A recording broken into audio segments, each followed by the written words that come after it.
एक घर, उस दिन से हमारे अंदर की कहीं ना कहीं सब कुछ होने पर भी एक भावना रहती है। जहां जन्म होता है जिस शरीर का, वो एक संस्कार रहता है। तो पंडिताई का संस्कार बस सब कुछ होने पर, संन्यास अवधूत सब होने पर भी वो इतना थोड़ा सा रहता है कि ऐसा गुरुदेव भगवान की कृपा से उसका नाश हुआ। दंडोती परिक्रमा लग रही थी, अन्योर में आदेश हुआ कि माधुकरी मांग के लाओ। तो माधुकरी मांगने गए। अब गुरुदेव ने कहा था कि ब्रजवासियों से कभी ये मत पूछना तुम किस जाति के हो, बस ब्रजवासी हैं, इतना ही परिचय काफी है। तो एक घर में मांगा तो एक रोटी में प्याज की चटनी करके ऐसा दिया, और फिर देखा कि घुड़का सुअर निकला घर से अन्योर में। अरे हम कहा बिल्कुल है, ये तो धुल गई, मतलब हम कहाँ खड़े हैं, मतलब सुअर है, मतलब स्पष्ट है कि, और प्याज खुशबू अपने आप दे रहा था। तो थोड़ा ऐसे करके गए, दूसरे घर में नहीं मांगा। और गुरुदेव भगवान एक लता के नीचे बैठे, दंडोती परिक्रमा में शिथिलता आ ही जाती है। हम कहा महाराज जी, ये सुअर निकलने से पता चला कि चातुर्वर्ण के अंतर्गत है नीचे, और ये जो रोटी इसमें प्याज, तुम्हारा जी एकदम सहज भाव में। तो क्या हुआ? वो तो क्या हुआ, वो हमारा जो अंदर था ना, उसका पूरा ऑपरेशन कर दिया। बोले इस रोटी को हैंडपैप में धोया, बोले आधी हमें लो, आधी आप लो।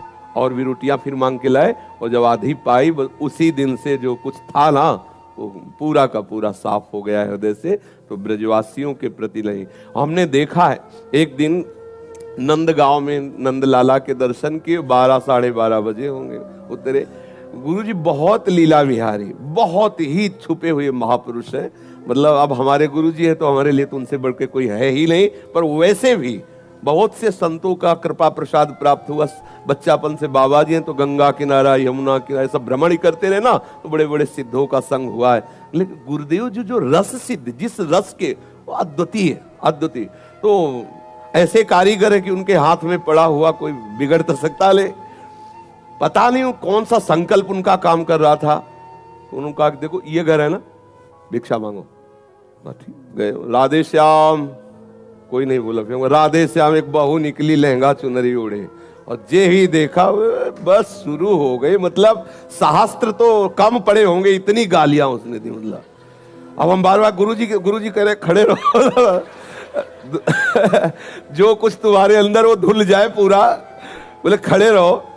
तो फिर वो शुरू हुई, न जाने क्या क्या, मतलब एकदम। फिर हम खड़े रहे तो गुरुजी ने ऐसे इशारा किया कि फिर बोलो। उनका राधे श्याम। तब सास निकली, बोली एरी ऐसे नहीं मानेगो, दे दे रोटी, दे दे। वो घी की चिपड़ी रोटी लाई, ले ऐसे झोली में डाली। हम कहा गुरुजी रोटी मांगना तो बहुत आफत है।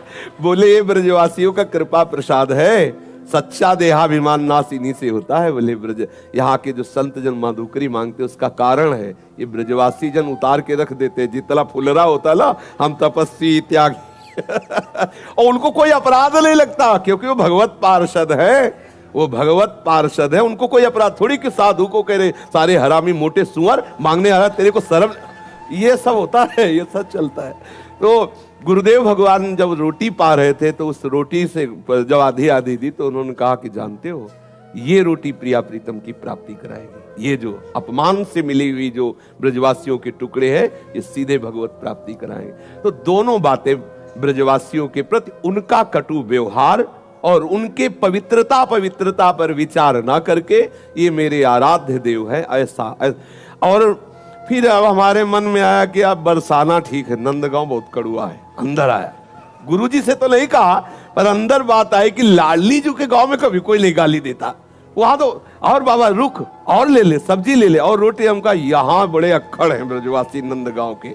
तो सुनो, जब अगली बार नंदगांव गए तो जानते हो ऐसा प्यार दिया एक ब्रजवासी ने नंदगांव के कि हम कैसे बताएं। जैसे पहले से इंतजाम हो, पीढ़ा बिछा के बैठाल को पूरा भोर।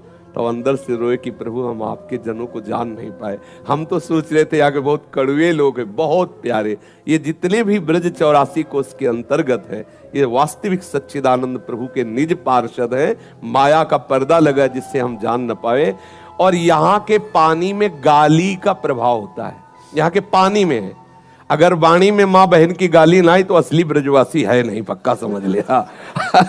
अगर असली ब्रजवासी की पहचान देखनी है और उसको छेड़ दो तो चाहे तुम जितने बड़े परमहंस हो, 2-4 गाली तो दे ही देगा वो, समझ लेना पक्का ब्रजवासी का खून है। उसे छेड़ दो थोड़ा, हट, तो जैसे सारे बहन और माँ की, और फिर ऐसे वो धुल के रख दे, पक्का ब्रजवासी। आप गांव के ब्रजवासी छोरों को देखो, वो आपस में बात करते हैं, तब देख लो भाई भाई से बात कर रहे हैं तो भी 10-5 बार तो निकल ही जाएगा। इस पानी का प्रभाव है कि वाणी में कठोरता का वर्णन, और हृदय इतना द्रवित है पूछो मत, सच्ची बात मानना। ये साक्षात प्रिया प्रीतम के पास, जहां 10-20 बच्चे बच्चियां खेलती हुई मेरी लाडली लाल जरूर वहां खेल रहे होंगे। ब्रजवासी बच्चों से मतलब प्रेम, उनको प्रणाम करना, उनको दुलार करना, सीधे लाडली लाल को रिझाना है। ये ब्रजवासी जन बड़े बड़े सिद्धों ने इनकी रोटी पाकर के प्रिया प्रीतम का साक्षात्कार किया। आज भी हमारे सदगुरुदेव भगवान ब्रजवासियों का ही अन्न पाते हैं। तेहरा गांव में आप स्वयं जाते हैं और वहां जाकर भिक्षावृत्ति करते हैं, साल भर के लिए तो अन्न आ जाता है, और उसी अन्न से आज भी गुरुदेव, कुछ समय पहले तक ऐसा था, हम लोग भी मांग के लाए हैं चून, आदेश होता तो जाते थे, पूरे गांव से थोड़ा थोड़ा चून मांग के लाए, उसी से गुरुदेव आज भी अपने उदर में ब्रजवासियों का।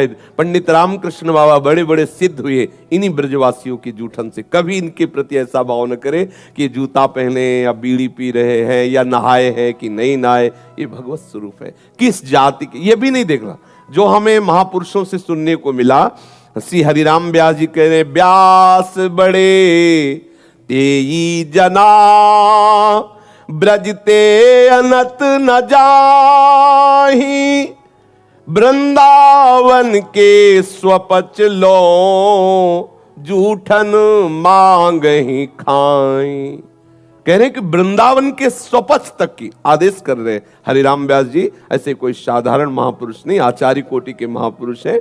वो कह रहे व्यास मिठाई विप्र की तामे लागे आग, वृंदावन के स्वपच की जूठन खइए मांग। आचार्य कोटि के महापुरुष और ऐसा बड़े बड़े सिद्धों ने किया है, भगवत प्रसाद मिलता है। पूज्यपाद उड़िया बाबा जी कहते हैं ब्रजवासियों का प्रत्येक टुकड़ा भगवत प्राप्ति कराने में समर्थ। सन्यासी थे, अवधूत महापुरुष, ब्रह्मबोध महापुरुष, सब ने ब्रजवासियों की टूक की महिमा की। अगर इनका टूक मिले तो बस आदर से स्वीकार करे, कभी ये भावना उनके प्रति ऐसी न करे।